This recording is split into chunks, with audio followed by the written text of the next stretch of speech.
বর্ষাকালে দেখা যায় পোকামাকড়ের আক্রমণ কিন্তু ঘরের ভিতরে খুব বেড়ে যায়। বিশেষ করে পিঁপড়া। পিঁপড়া কিন্তু আপনার ভাতের পাতিলে, তরকারির পাতিলে এমন কোনো জায়গা নাই যে পিঁপড়া নাই। যেখানে খাবার রাখবেন সেখানে কিন্তু পিঁপড়ার আক্রমণ বেড়ে যায়। তারপরে তেলাপোকা তো আছে পুরা ১২টা মাস। আজ আমি একটি ঘরে থাকা উপাদান দিয়ে একটি মেডিসিন তৈরি করে দেখাবো।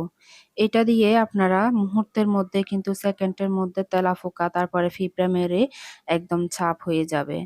তো দেখতে পাচ্ছেন এখানে কিন্তু অলরেডি আপনাদেরকে দেখানো হচ্ছে। একদম মুহূর্তের মধ্যে সেকেন্ডের মধ্যে সব কিন্তু মরে যাবে।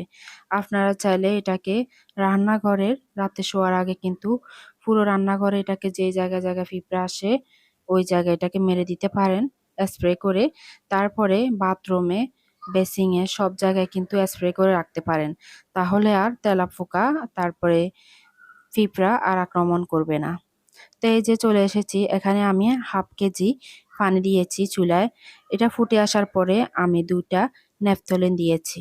আপনারা যদি ছোট হয় ন্যাপথলিন তাহলে 3 টা দিবেন। গলে না যাওয়া পর্যন্ত এটাকে আমি চুলায় বসিয়ে রাখবো।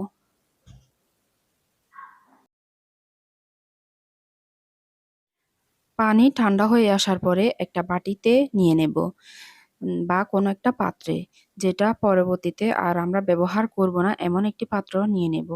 তো এখানে পানিটা দিয়ে এখানে আমি 1 চামচ লবণ, 1 চামচ বেকিং সোডা, তারপরে 1 চামচ ডিটারজেন্ট, তারপরে দিচ্ছি 1 চামচ ডেটল বা স্যাভলন দিয়ে এখন সবগুলো উপাদান আমি ভালো করে মিশিয়ে নেব। চাইলে এখানে আপনারা সোডার পরিবর্তে লেবুর রসটাও ব্যবহার করতে পারেন। 1 পিস লেবুর রস, যতটুকু রস থাকে ততটুকুই দিয়ে দেবেন।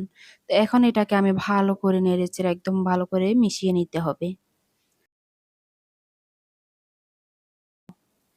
তো আচ্ছা, এদিকে আমি ছেঁকে নিচ্ছি। আমি একটা মগের মধ্যে নিচ্ছি। এই মগটা আমরা ব্যবহার করি না, তাই এখানে আমি ছেঁকে নিচ্ছি যাতে কোনো ধরনের আস্ত দানা না থাকে। তো এখন আমি বোতলে নিয়ে নিচ্ছি।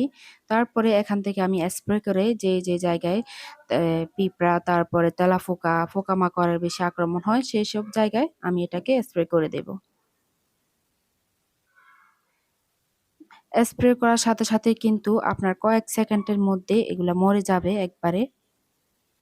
দেখেন মাত্র কয়েক সেকেন্ডের ব্যবধানে কিন্তু সব পিঁপড়ে মরে একদম সাফ হয়ে যাচ্ছে। তো আজ আমার ভিডিওটি এই পর্যন্তই। আপনাদের যদি ভালো লেগে থাকে তাহলে অবশ্যই একটা লাইক দেবেন আর কমেন্ট করে মতামত জানাবেন।